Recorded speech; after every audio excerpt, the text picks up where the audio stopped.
Welcome. Yeah, how's everybody feeling? Yes, how's everybody feeling?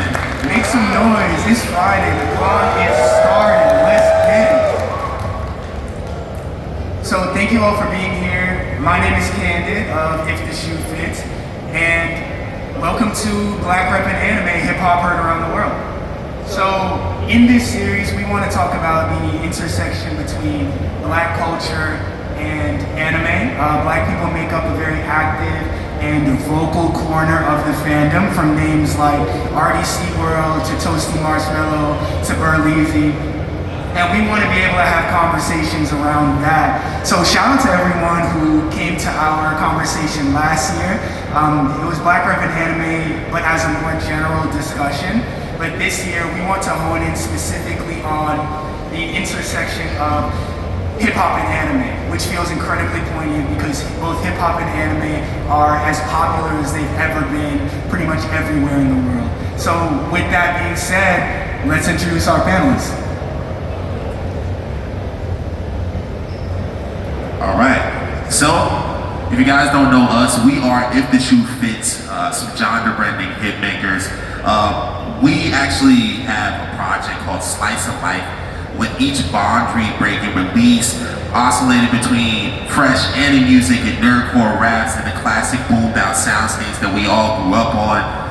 The big thing was we started with AnimeNYC on an application called Clubhouse, if you guys are familiar. And through that place, we actually explored a variety of themes, from girls and geekdom to social justice and plain old existential dread. And we're known for violent hits like Almighty Zeus and Child Garden, and performances at iconic venues like Webster Hall and SOB's Last Night, Barclays Center, and Nassau Coliseum. So we are trailblazers, forthcoming in hip-hop and AnimeNYC necklace, co-signed by giants like T-Pain. Shout out them franchise boys as we continue to forge ahead, staying a step ahead of the curve, always. Yeah, that's us. Nice to meet you guys. Yes. So Mecca Godzilla, this man in the middle, he is, a round of applause, yeah. Mecca Godzilla is a multidisciplinary artist and cultural force whose mark spans music, activism, visual art, forging a legacy of innovation while blending traditional hip-hop with global influences. His distinct style as a musician and visual artist on albums like Redman's Theophany, Book of Elevation, and Kong Shackles Off have led to collaborations with artists like Komachi, Sean Price, Mega Rare, Mesa One, and with brands like Nike Japan, Capcom Street Fighter, Universal Japan, Warner Japan, and Applebum Tokyo.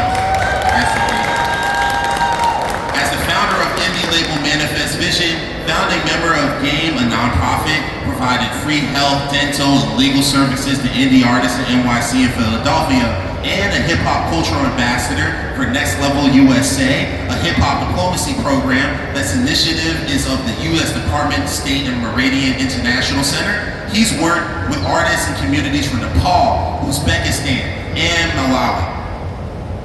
Their use of hip-hop, dance, and art to foster cross-cultural creative exchange, promote peace building and conflict transformation, also furthers professional development of artists in global and hip-hop communities, proving that art is not just a form of expression, but a tool of global unity, empowerment, and transformation. We're gonna talk a lot about that today. Yes, sir. And next we have Kenya Danino. Everybody give it up for Kenya.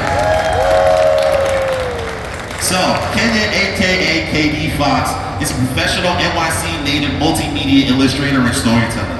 KD has collaborated on projects with companies such as Soho Press, Zag Animation, DreamWorks Animation, and Left Field Media. She currently illustrates and writes alongside MC Substantial for her joint manga project, Animal Arithmetic. Yes, indeed, you can check out the stuff there. And recent projects include Gargoyles, Ages by Dynamite Entertainment and Disney, and DC's Katana, Soul Survivor, Vault's Barbaric, Born in Blood. Yes, indeed. So give it up for Kenya. You'll probably hear more KD a lot. That's I just know it's KD more. And last but not least, Samantha Inabe Hart. Did I pronounce that correct? Inoue Hart. Inoue Hart. Got it. Yes. Everybody give it up for Samantha. So Samantha serves as the head of production at a black-owned anime studio, AnimeNYC Media, best known for their partnership with Oscar-winning film distributor G-Kids and Viola Davis Academy Award-winning Juvie Productions, producing several Afro-made productions, including Hotaru and Ripper with Oscar-winning Spider-Man Into the Spider-Verse director Peter Ramsey and Viola Davis, as well as feature film Kimbe the White Lion. She also served as U.S. head of animated content and producer at Emmy Award-winning Gonzo KK for 20 years, which is the best known for their Emmy Award-winning Afro Samurai starring Samuel L. Jackson.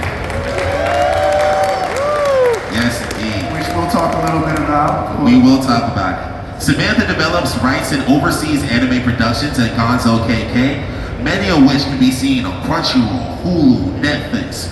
Some of Gonzo's KK over 80 anime titles include Full Metal Panic, Hellsing, Gantz, a favorite of mine, but Basilisk, Samurai 7. Samantha is also a co-owner of an Emmy Award-winning recording studio called Lazu Arts, which provides casting and recording for video games, TV series, and features with a focus on creating more racially diverse and inclusive casting processes, which also allows voice acting opportunities for people of color, which I know we all love. Yes, indeed. So give it up for Samantha.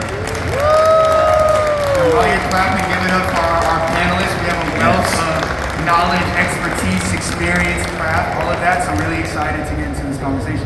So with the very first question being, how did you get into the anime scene? What draws you towards this community and the industry around it, and what keeps you here? So we're gonna start with Catharsis, just really quick. You didn't get a chance to speak, so just speak for us as if the shoe fits. Yeah, sure. Hi, good morning everyone. My name is Catharsis, one for the Bits Collective. I got into the anime scene in a way that a lot of people did through 4Kids, Toonami, Maguzi, you know, them after school blocks and late night when they switched the programming afterwards. So Pokemon, Dragon Ball Z, Yu-Gi-Oh, Sailor Moon, Cardcaptor Sakura, like those, that was my bread and butter growing up. What draws me into this community is the fact that everybody's really creative, they're really welcoming. It's very, very inspiring. From the music to the fashion to the physical media, everybody has their niche, and I really, really love seeing how all that comes together. What keeps me here is honestly what drew me here, the creativity. Like I love that stuff. There's so many fresh and new ideas that I'm seeing on a daily basis. People are cosplaying brand new characters. People are making music based upon their favorite shows. People are doing, at times, very ridiculous fan fictions, but they are cool though. So I just love the creativity, and I know that my guys here feel the same way. So that's us, and I will pass it on to our panelists. Samantha?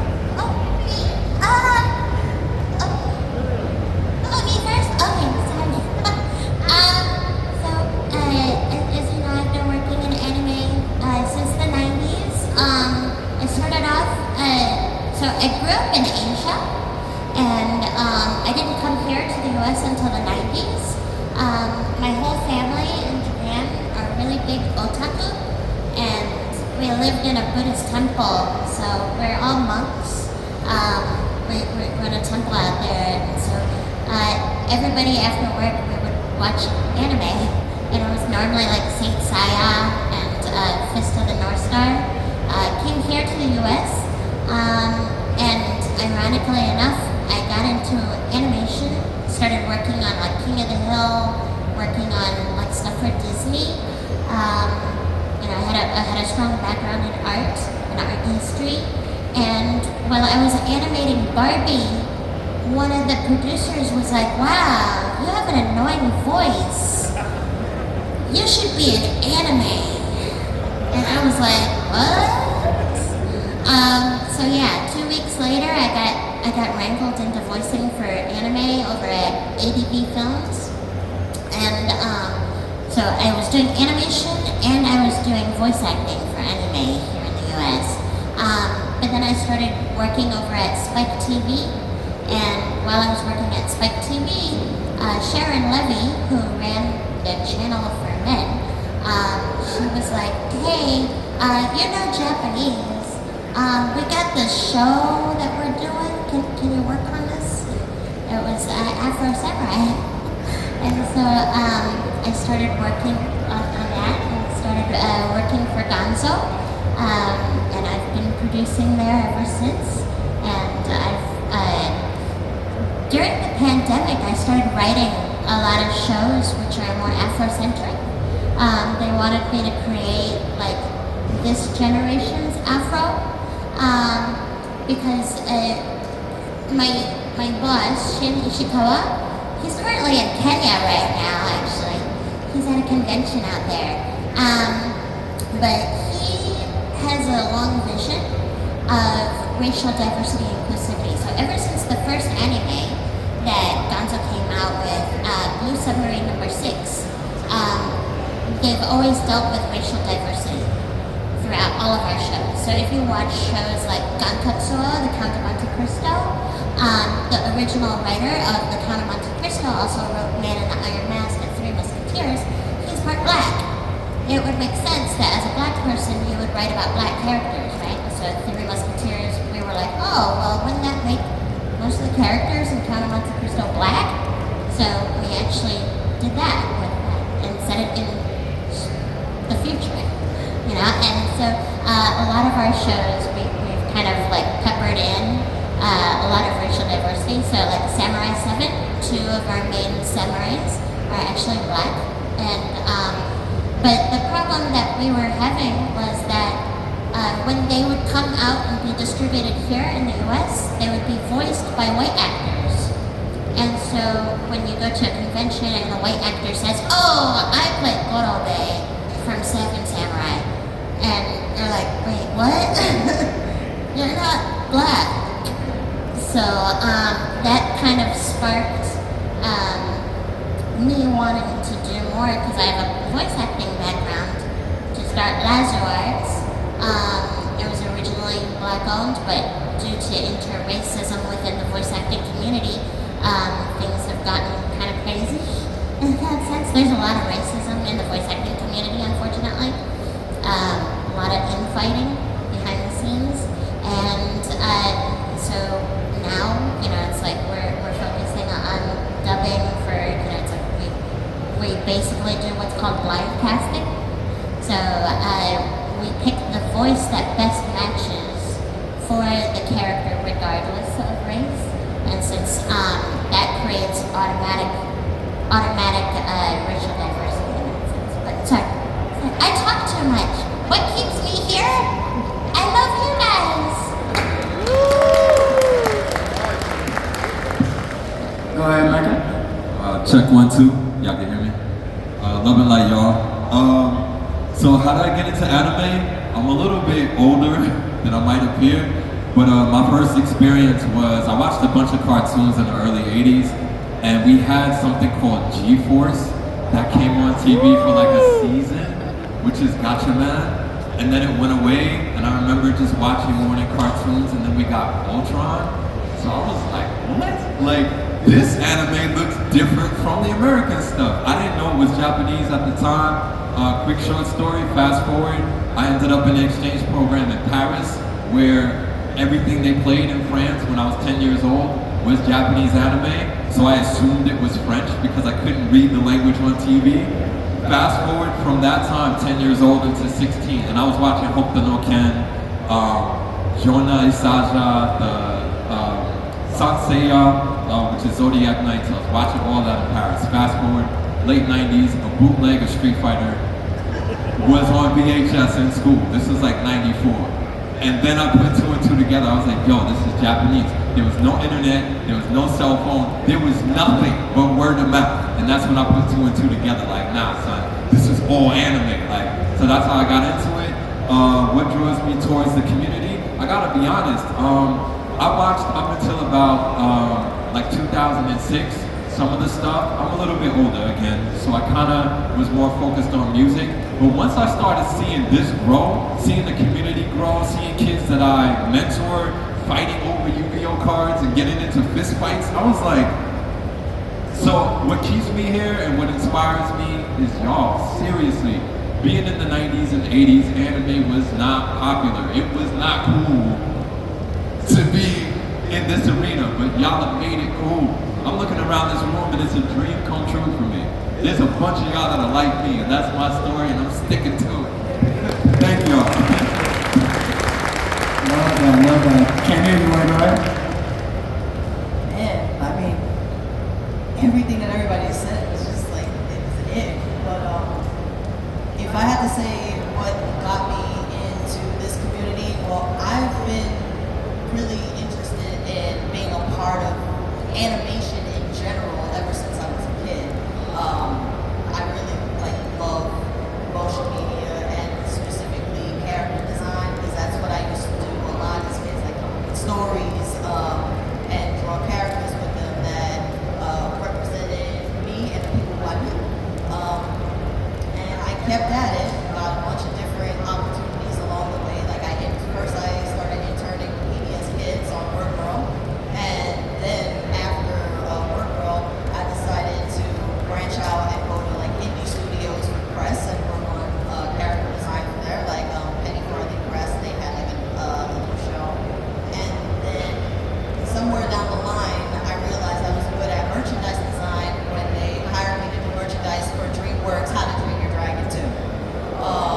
And once I started doing that, it just opened the floodgates for everything. Like I actually met the comic god apparently, Neil Adams, and he put me on to a bunch of different people who would help me along the way, like the lead character designer for Ice Age, who lives here in Brooklyn, and Tara Woodledge, who is the lead character designer, especially for women in the industry. She designed half of the aliens for the Star Wars franchise. So these were the people who were mentoring me as I grew older and perfected my craft. And then all of a sudden, I started branching into more things. I started working very closely with Miraculous Ladybug and the team in Paris, coming up with themes for the show. And I co-created Alia and Trix the Fox, which is why foxes are my motive. Everywhere I go, there's a fox. And then after that, I started meeting voice actors. So the first person I met in this industry was Zeno Robinson. Shout out to him if you guys ever get to meet him. He's an amazing person and a fantastic voice actor and a really great role model all around. He introduced me to a whole new world in just Crunchyroll and voice acting and whatnot. And I said, you know what? It would be really cool to actually make a manga that gets turned into an anime that also has voice actors incorporated in it. But let's take it a step further because I was already obsessed with Samurai Champloo and Cowboy Bebop. It's like, you know what? Let me look up these musicians behind the scenes and see if we can do a thing. And that's how I met the MC Substantial. And Substantial and I actually got together with a bunch of homies that we knew, and we created Animal Arithmetic Beast of Burden, which you can actually listen to on Spotify. And I have a couple of limited edition vinyls with me at the table now. So this is my baby that I was working on since high school, and it was really cool to see it come to life, and all these people from the voice acting community, from the hip hop community, come together and create this really dope thing. I want to see more of that. That's what inspires me to stay in this industry, but also the fans that we get, the crowd that we get, the community. You guys are the ones who are supporting these initiatives, and we want to see more of it too, because it's only continue to grow. So shout out to y'all for keeping this space alive.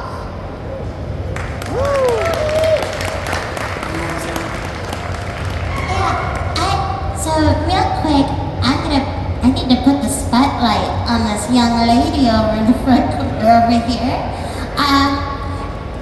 Can I kidnap for you for a second? Can you come up? She'll explain who she is. Get on up here.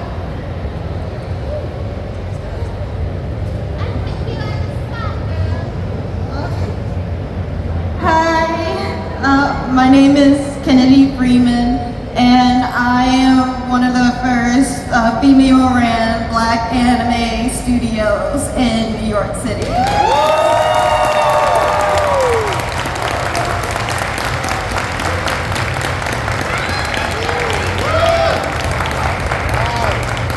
So I guess one thing that I can say that I just worked on was Yu-Gi-Oh! That just came out today. So that was fun. Pokemon, Solo Leveling, ReZero, and about 50 other animes that's about to come out. One airing tomorrow at Crunchyroll's panel, so be on the lookout for that. But yeah, we've been doing this for a year and a half now, and it's been a really nice experience thus far. You can find us at Love Letter Studios, so LUV because I wanted to do the A version of Love. Studios. You can look up for us on Twitter, Instagram, or our website. Fantastic, thank you so much. Give it up. Great work. Yeah, thank you for shouting that out. That was really great. So moving right along here, the next question that we want to ask, because again, this is about Black representation, and we can just keep the answer short and then we'll move into the hip hop segment of it, but what makes, in your opinion, a good representation of Black people in anime? What does that look like? And how can the industry, the artist, mangaka, and I think I know what some of the answers to that is going to be based on the experience people have here. How can people be more mindful of Black people when promoting towards them or utilizing their culture and their art, that sort of thing? So starting with you, Samantha. Okay. So, not gonna lie, Gonzo, we have struggled with hair forever. I actually forced some of my artists into a whole summer of just practicing hair during the pandemic. I got photo references, models going in, and even then it was a struggle. So yes, I'm actually, every time I see a Black person, I'm always like looking at their hair going like, how do I animate that? That's my first thought, I'm not gonna lie. But yeah, that is something that we always struggle with, and we always try and, like, the default for a lot of, like, my people, you have to understand that most of the anime studios are like 60, 50-year-old men, you know, and they're all like sitting there in the studio for like 12, 16 hours a day, drawing. They don't get out much. They really don't. But what's really cool is that if you go into a lot of the anime studios now, when there's Westerners in the studio, 9 times out of 10 they're Black. So there's more Black people in the anime studios than there are white, and it's really cool. So my studio, we work with Gay Art Studio, which is run by Orthel Exam. You know, it's like we just started. We're gonna start working with you, girl. You know, it's like my boss is always like, advise them, help them. So that's kind of my job. But yeah, hair has been a sucky thing. When it comes to world building,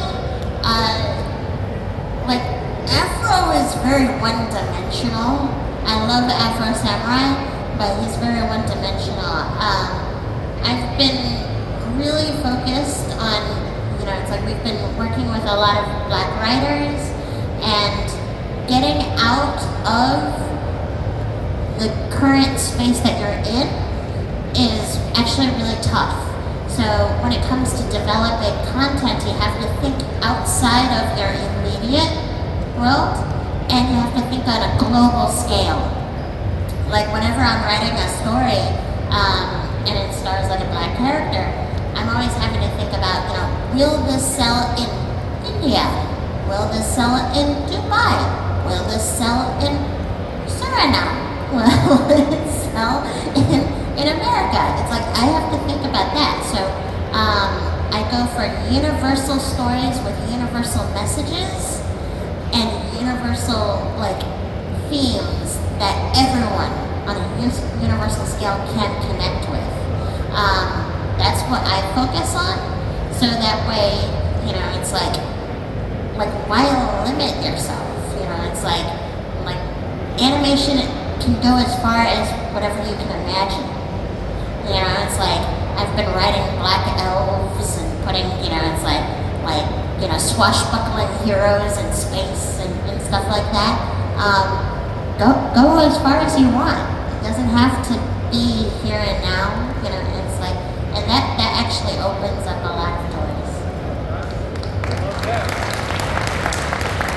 Love hearing that. Mecca, you want to go ahead? Yeah, if I could bet you back real quick. I'm kind of, I'm not even gonna say I'm kind of. I got into hip hop through building a hip hop union with Dev Rez and Immortal Technique. I'm a revolutionary, straight up and down. So when it comes to like representation and what could be done as far as being more mindful, I just gotta be bluntly honest. Like, from comic book writers to animators, you cannot write black stories without black people in the room. Number two, like, Afro Samurai enjoyed the first season. The second season was a little bit tough to digest. The tropes and stereotypes related to black men and masculinity, we've done it how long? Whether it's music, movies, anime, how long have we seen that? So as far as mindfulness and representation, what does healthy masculinity for black men look like in anime? But not only that, black warriors that are healthy, that know how to love women in community will fight properly for injustice, that type of stuff. So just wrapping up both answers in one, as far as mindfulness, it would be dope if anime houses reach out to the black family in general, all of us, to curate their stories, even if the leads are not necessarily us. For example, like not being able to animate or whatever, even though we have powerhouses like KD and Shauna Mills out here, which I'll talk about that later. Thank you for your work as well, just being in the room, you know what I'm saying? But yeah, that's the point. You know what I mean? Y'all feel me? I'm rapping right there. Yes. Appreciate that perspective. For sure, it's important to be able to analyze and even criticize the things that we like. Because I love Afro Samurai, but a lot of the things that you're saying are completely valid. Kenny, want to go to you? Representation, okay. Something that we could use a little more of, maybe I'll just add to that. Black women as protagonists. I have to understand. Not only just black women as protagonists, but also neurodiversity in the black community as protagonists. That's basically what I'm trying to do with Animal Arithmetic. The main character is actually, she is on the spectrum, but she is also black, and that is just something that is not talked about at all, or it has really bad stigma. And I'm out here representing not only my brothers and sisters, but my neurodiverse homies as well. So I would like to see more of that. We're starting to see more of that, especially within voice acting and some canonically autistic characters be in the cast, but it would be nice to actually have a main character's perspective once in a while. So yeah, I would like to see more of that. Absolutely. And, well, don't put the microphone down now. We're going right back to you for the next question. And so, next question is, what was your first experience with hip-hop, anime, Japanese culture coming together? And what would be one of your favorite instances of melding those art forms? First experience. Shameless self-promotion is allowed. Well, I mean, with hip hop in general, I'm a 90s kid. I grew up here. In Queens. Like, I have my whole playlist, but also my family took me back to like the 80s and the 70s music. I like the old jams better than whatever the heck is playing on the radio now. No disrespect to anybody, but also full disrespect. I need soul back into music. I don't know what happened to us. We could use a little bit more of the old pizzazz in the new stuff, but I digress. I'm a huge fan of jazz, and I also have my major in African diasporas from Boston College, sung with the choir, so that's my experience. I'm actually hands-on with the music of my people.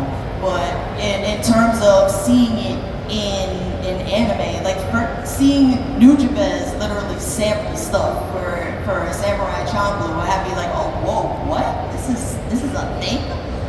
So once I saw that it was possible, I'm like, oh no, the possibilities are endless. Like, why can't we also make something with our own music and have that be a thing? Like, and now I'm starting to see more of it, so it makes me happy.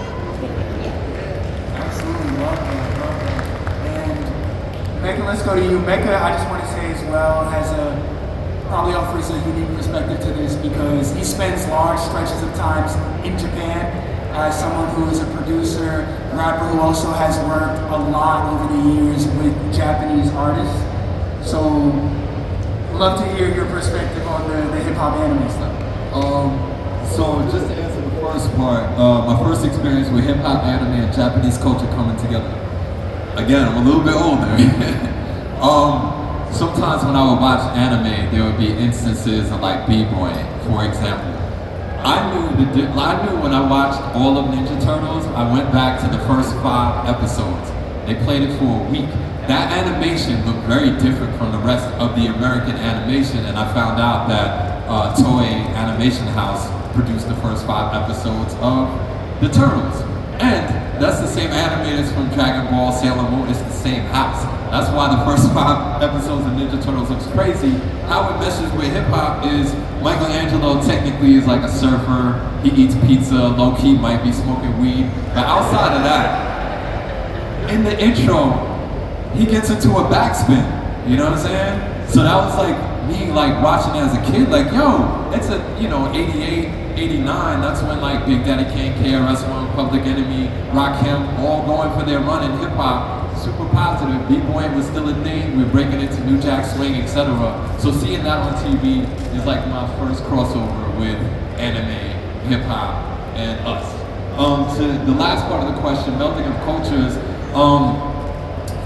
I had to go to the Mecca of Japan. I've been there 8 times, I lived there. My dad and my uncles were the first students of Japanese karate in the 1960s when it came to Brooklyn, the Kyokushin style from Master Oyama. I studied that all through the 80s into the 90s. I needed to go to the home to see where this stuff came from. When I went there, fully immersed in the manga kisas, hanging out, buying time, going into like the convenis and seeing all of these manga magazines. And then I would see them next to the hip hop magazines, and I just dreamed for years, like, yo, how do I like immerse myself in this culture and start to collab? I ended up becoming friends with low-level Yakuza out there. They brought me to the clubs, and that's how I kind of got plugged in. So seeing that some of Japanese rap culture is still very hyper-masculine, I champion working with women in that space, so I collaborated with the first ever woman MC, Komachi.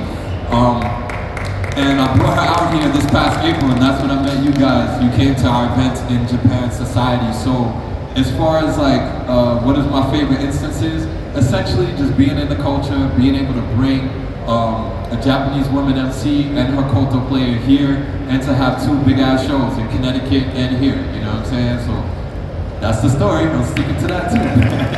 Appreciate that. Samantha, you want to let us know? So, as you know, I grew up in Asia, and somebody gave me a tape, and it was like the Fat Boys, and then I was like, what is this? They were like, it's rap. And I was like, I like this. And so it's like I started collecting all these like cassette tapes, 80s. And I fell in love with, so on a lot of the covers for the Death Row Records audio cassette tapes, they always had like graffiti fonts on it, and I was really attracted to that. And so I kind of went down a rabbit hole, and by the time I came to the US, I was already addicted. I was like, oh my god, I need to learn more about this. I didn't know English very well, so I actually learned English from listening to it's like supersonic things like that. The S is for super, and the U is for unique. And it's like I actually felt how I learned English, and so it was one of those things. It's like I moved to Chicago the first few years, and then went to Texas, and I ended up finding a bunch of b-boys. And at the time, one of the b-boys in Texas in Austin, Texas. His name is Romeo. He was like, in '98, he was like, let's start a b-boy tournament. And so everybody started a breakdancing tournament. It's the B-Boy City tournament. It's been going on since 1998, and it's still going on now, every September. And now I get to be a sponsor for them. So it's kind of been one of those things where, yeah, I mean, like B-boys and anime, it just kind of goes hand in hand. It's just always been a thing. And that's, I guess, my favorite thing about the melding of the cultures is, you know, as a Japanese person, I love karaoke. And so me and my boss in Japan, like whenever I'm in Japan, so my boss loves all music. He's always dabbling in all music. But he goes in karaoke at least 3 to 4 times a week. And then he goes to the cigar bar, which has live music at least 3 or 4 times a week. And that's what we do. And so we're always listening to music. We're always talking about like, ooh, we should do like a new, you know, get all the songs from all the Gonzo TV shows and let's like make a new album. It's like, okay. And it's like we're always coming up with new ideas of figuring out how to incorporate music and rap and all that into our shows. So, yeah. Wow, yeah, that's amazing. Yeah, really appreciate that answer. So next we want to get into talking a bit more about anime characters. So, you know, our question to y'all is like, what characters do you think best represent that synergy? Because clearly there's a lot of love there between anime and hip hop. It goes way, way back to the 80s. It goes way back to Fujiwara bringing tapes from New York to Japan and that love kind of cultivating there. So where do you feel like the best representation of characters in anime and hip hop is, and do you feel like there are any gaps in the way that hip hop is kind of presented in that medium? So I want to start with you, Kendra. You look like you're in thought, so you can pass it off. The best synergy between anime and hip hop? Yeah. The Boondocks. That's our hot take of the day. Boondocks is an anime. You're not even saying nothing else. You want a stone at the Bella Refute? It's okay. Mecca, you want to go for it? Man, I love that. That's like a mic drop. You know, next question, right? But I will say, if I'm just thinking more like abstractly, metaphorically, I would say like, here's a character, OG. He reminds me of Nas. There was a period of time when Jay-Z was taking out all of these New York rappers, you know what I mean, to assert himself as number one. And he went at Mobb Deep, and it was heartbreaking because Mobb Deep is, you know, they're a little bit unruly per se, but it was like they represented us from the ground up, and Jay was kind of somebody at the top that was really braggadocious and really aggressive, you know what I mean? He wasn't really like a people's champion the way that Mobb Deep kind of was, you know what I mean? So he got them up out of the way, and then he started dissing Nas, and then Nas was on hiatus for the longest, you know what I'm saying? Mom was going through what she was going through, was sick. Nas was just very quiet, came back and ethered Jay-Z out of nowhere, and it was undeniable, you know? So there's like a character that's kind of silent. There's two actually. They're not exactly hip-hop, but two of the characters that I love the most that don't really talk but just get busy is Vampire Hunter D and Kenshiro, Hokuto no Ken, you know what I'm saying? So they're very much hip-hop to me, and just coming up, I identify with both of them because I'm also kind of quiet. I'm a little charismatic when I need to be, but I'm very I was very shy, very quiet. I would let my basketball game speak for itself, fighting skills speak for itself, so I love those two the most, you know? There you go. Thank you, appreciate that response. And Samantha, do you have an answer? I'd be terrible if I didn't say Afro Samurai. Hey, self-plug. I mean, mainly because so I deal with a lot of rappers. You know, it's like when we were working with the RZA, he was really incredibly sweet, and you know, he continues to be really incredibly sweet. He's actually doing a new Afro Samurai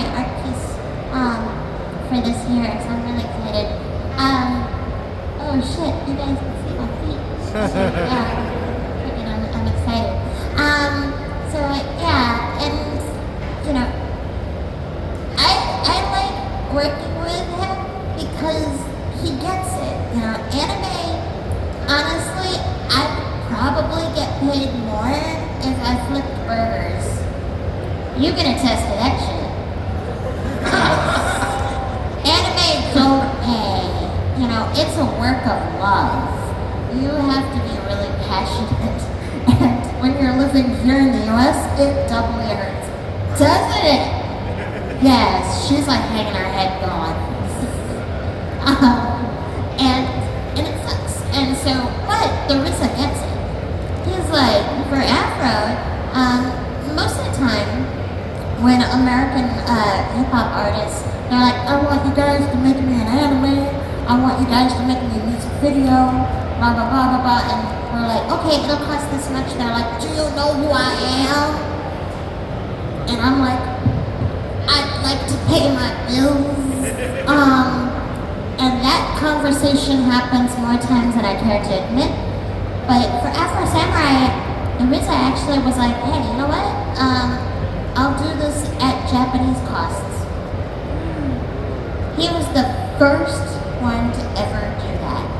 And I was like, holy. Yeah, I'm not gonna say earmuffs. That's beautiful. Listen, shout out RZA, shout out Wu-Tang. I think everybody here knows that, but RZA produced the soundtrack for Afro Samurai, so it's really, the hip hop is really baked into the bones of that show. We got two more questions that I would love to get to. This is the one that I really want to talk about. Can I talk to y'all about AMVs real quick? We gotta talk about AMVs, y'all. We got to. The AMVs are super cool, and to me, AMVs introduced me to a lot of rock music, but it also doubled down my appreciation for the rap and hip hop of it, because once I found out about, Naruto versus Sasuke, Linkin Park, MP4. Y'all know Paul. I then found out about the Linkin Park Jay-Z collabs, and I was watching a lot of AMVs Why like not? that. And then I found out that there were a lot of other people making AMVs to rap music. I found like a Naruto shipping and throw some D's on it. One from 2008. There was a Lloyd and Lil Wayne Get It Shawty Naruto one. And like Sakura was like the pinup girl for that video. It was strange. But like there's a lot of people who are interested in anime and the rap and the hip hop of it all as well. So I wanted to ask y'all. I just want to give a shout out. We've gotten to a place of prominence now where hip hop is directly in anime now. Crazy. When you think about Crunchyroll's Jujutsu Kaisen season 1 and 2, we have Crazy. Lingo in there. Big shout out to Crazy. Lingo. People are getting into series now, and that's so amazing. That's something we should shout and applaud whenever you can. Support those artists because it only supports more of that happening. But yes, let's get Beautiful back to thing. the So question. want to ask y'all, like, were there any AMVs that like you really ran up on YouTube back in the day or other platforms? Because the AMVs was going even before then. Kenny, you want to start us off? Oh my god. AMVs were the thing that actually got us as 90s kids, like, hooked on stuff. But I can't necessarily name, like a particular one, but I can name a music video that was just hype for no reason. And it may not necessarily have to do with hip hop per se, but like, didn't Linkin Park do something? Which I forget what anime it was. Yes, that was it. Breaking the Habit. Yeah, that was our Oh my video god! after Like, that. where did that even go? But that's what like got me interested in like, okay, all right, so everybody basically starting to do this. Cool. I need more of this. But yeah, and like I can't really name any specific ones. There were just too many. No, that's real. AMVs. But mostly the Naruto ones when they popped off at my time. So yeah, I can say that. That's real. That's very real. Mecca, you want to go ahead? I want to take it back to Ghostface Killer, Iron Man album, Daytona 500. When that aired on MTV, it was When did that Winter Part 2. You know what I'm saying? And I was like, what? Outside of the Ghostface Killer video, Daft Punk, One More Time, Digital Love, they had like a run of these anime videos, and I was like, who are these people? Like, you know what I mean? Yes! Who? I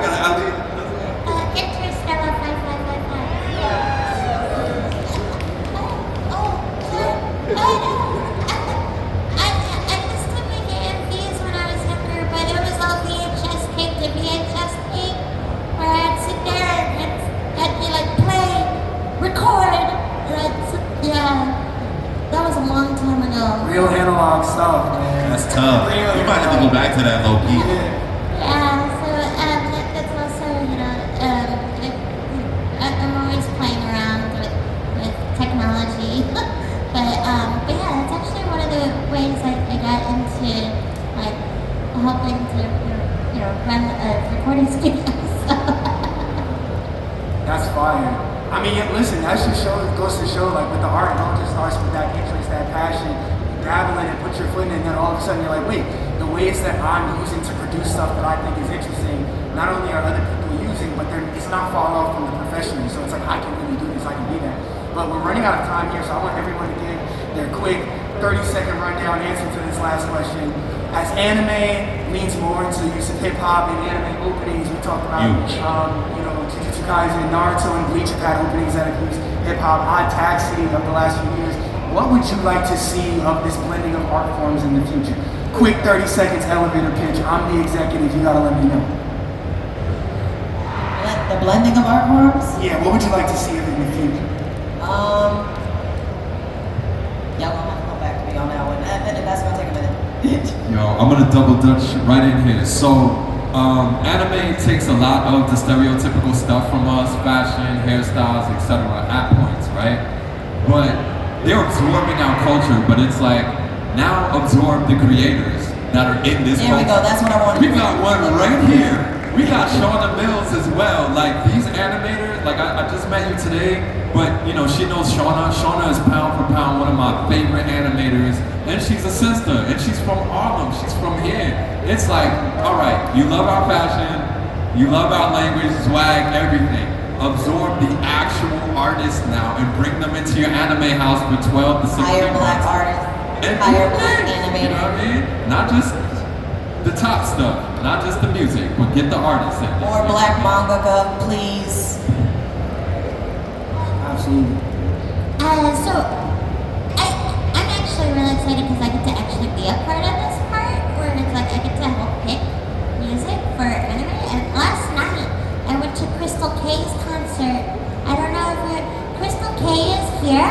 She's gonna be signing with me in about 30 minutes over in the autograph section. We're both gonna be at table 13 and 14. If you don't know who Crystal K is, she's the first black Japanese anime singer in Japan, and she's been doing this for 25 years. If you've watched Full Metal Alchemist, you've heard her singing. She's done Parappa the Rappa, and she did a song for Pokemon and a bunch of other anime, about like 8 or 9 different anime. But she's half black, so I helped bring her here to AnimeNYC. You guys should come check her out. I actually asked her if she would sing a song for one of my new anime, and so that's kind of what you know. So sorry to cut you off. We are out of time, unfortunately. But thank you all for coming here to participate in this conversation. We really appreciate y'all. But also, you know, come up, talk to our panelists. You know, they're a wealth of knowledge, expertise, and all of that. And they have art that they want to share as well. So come up and have a conversation with them. You can keep that conversation going and enjoy the rest of your weekend. Thank you guys for coming. But also, we are If the Shoe Fits, and we're doing a lot of stuff at this convention. If y'all and you want to win stuff because you think you're so far in video games, you could challenge us at the Content Creator Lounge. We're heading over there right after this. We got a Nintendo 64, we have 2 Switch 2s. Yeah, so come challenge us to a game if you're winning a prize. And later today, if you like Japanese city pop, we're throwing a party right here on this stage at 5:30. So we'll see y'all later. Thank you so much for coming.